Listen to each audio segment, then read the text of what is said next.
Hello students, today we are going to discuss some principles of bioassay.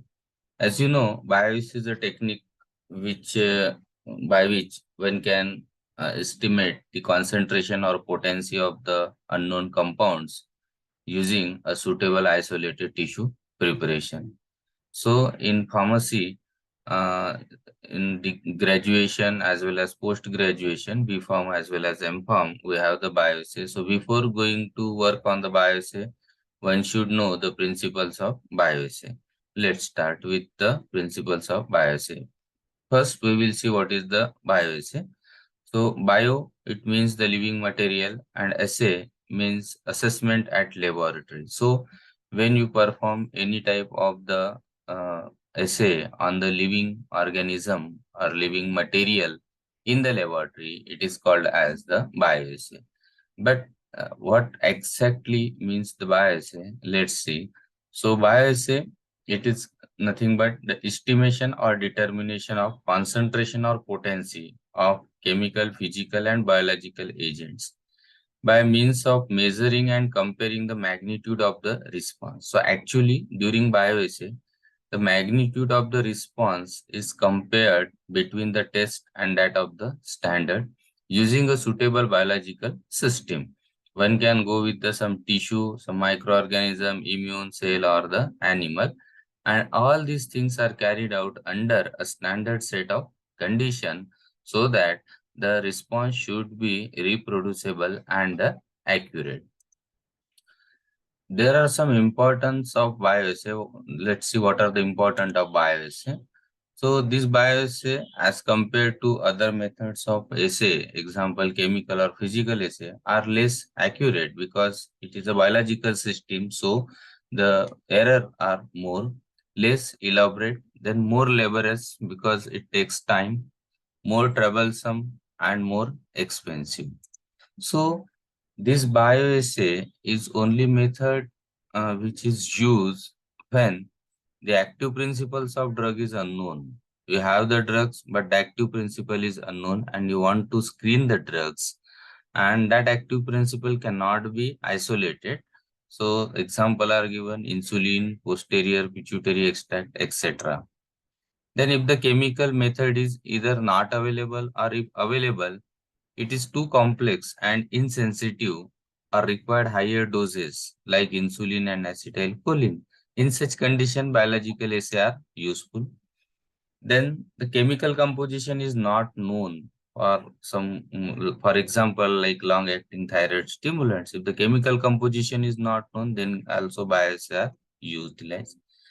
Chemical composition of drug differs but have the same pharmacological activity or vice versa. Example, cardiac glycoside, catecholamine. So, in such types of condition, if such kind of condition is appear, then the bioassay is performed. What is the structure of biological assay? How it is performed? So, initially, a stimulus is applied to the subject, any type of subject. Suppose we are taking the example of the isolated tissue and the drug is acetylcholine. So the stimulus is the acetylcholine and subject is the this isolated tissue, any ileum or trachea, anything. So what happened initially? The drug stimulating the tissue. As a result, there is a change in the magnitude of the tissue or the subject. So in case of the acetylcholine and the ileum, the length of the tissue is going to be changed. And this magnitude is depending on the dose. So change in the magnitude is depending upon the dose. As the dose is changes, the magnitude is also going to changes. And this intensity of stimulus is varied by using the various dose by the analysis. So the person who is working on the bioassay will try to vary the doses, and as a result, the intensity of stimulus is going to change. As a result, you can observe two types of result. First is the qualitative assay and quantitative type of the result. So in qualitative assay, do not present any statistical analysis. Just you can observe the after stimulation, there is a change in the magnitude. But how much it is going to change, it can be observed in the quantitative assay, which provides the numerical data of the response and present statistical analysis. Now come to the principles of bioassay. So before doing any bioassay, one should know the principles of bioassay. So what is the first principle? The active principle to be assayed should show the same measured response in all animal species. So suppose it is lowering the glucose level, then the active principle should lower the glucose level in all the species. This is the first principle. Second principle is that it involves the comparison of the main pharmacological response of the unknown preparation with that of the standard. So always there is involvement of the standard as well as the test. Means every time you have to compare your test compound with that of the standard preparation. Then third is that the method which is selected for the bioassay, it is reliable, it is very much sensitive and reproducible, and should minimize error due to biological variation and methodology. As it is on the biological system, there is a maximum chances that there is a lots of error, biological error. So the method should be like that. It reduces the error, biological error. Then the next principle is that the degree of pharmacological response produced should be reproducible under identical condition. The next one is the reference standard and test sample should have same pharmacological effects and mode of action so that their DRC curve run parallel and their potency ratio can be calculated. So if you want to test any test drug, then the standard which you are going to use having the same pharmacological effect and same mode of action, so that whatever response you are getting for the test, the similar response you are getting for the standard, and this will helpful to calculate the potency ratio of the drugs. So such types of graph you will get as a DRC or CRC. The next principle is that the activity assayed should be the activity of interest. Individual variation must be minimized and accounted for. Bioassay might measure a different aspect of the same substance compared to chemical assay. This is also possible. Then the test solution and standard should be compared for their pharmacological effect using a specified pharmacological technique. So if it is a biological system, then the standard compound or the test solution, they can compare by established pharmacological effect using a specified pharmacological techniques.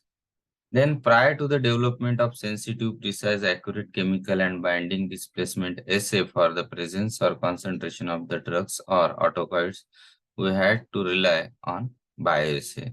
So bioassay is a very important technique.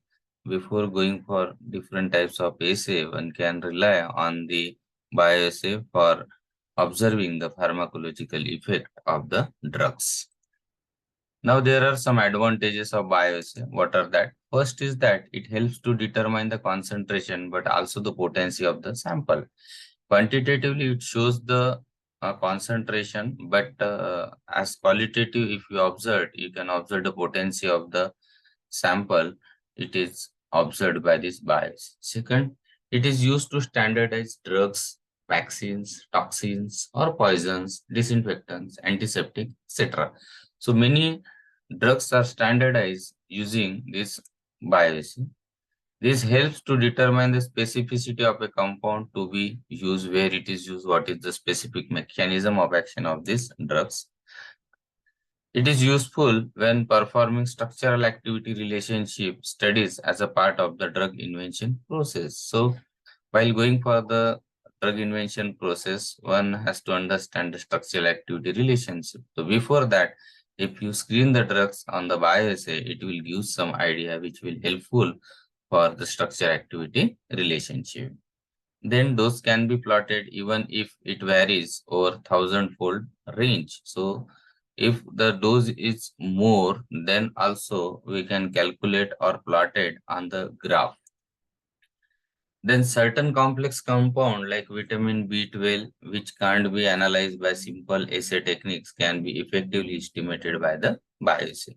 So these are certain advantages of bioassay. Now let's see what are the disadvantages of bioassay.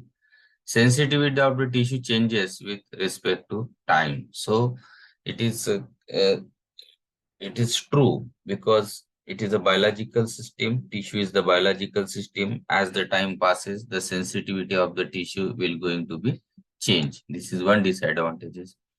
Dosage timing may vary in mode of application of the drug. This is a drawback. It is less accurate, more time consuming and troublesome as we have discussed previously. Exact match of the response may not be available. This can be observed. Quantitative difference between standard and test may not obtain and biological variation you can observe. So these are certain disadvantages of bioassay. Now what is the applications of the bioassay? These are used to estimate potency of natural drugs for which chemical methods are not established. For many drugs, chemical methods are not available. So one can directly go with the bioassay to observe the potency of drugs. The standardization of drugs of natural origin, like plant and origin, is unpredictable. Then screening of new compounds for biological activity can be done by using bioassay. Estimation of biological active substances like histamine, acetylcholine, 5-HT-adrenaline, bradykinin can be performed using the bioassay. And estimation of the LD50 is very easy using this bioassay. So these are various applications of bioassay. Then types of bioassay. So there are mainly two types of bioassay. First is the graded and another is the quantal.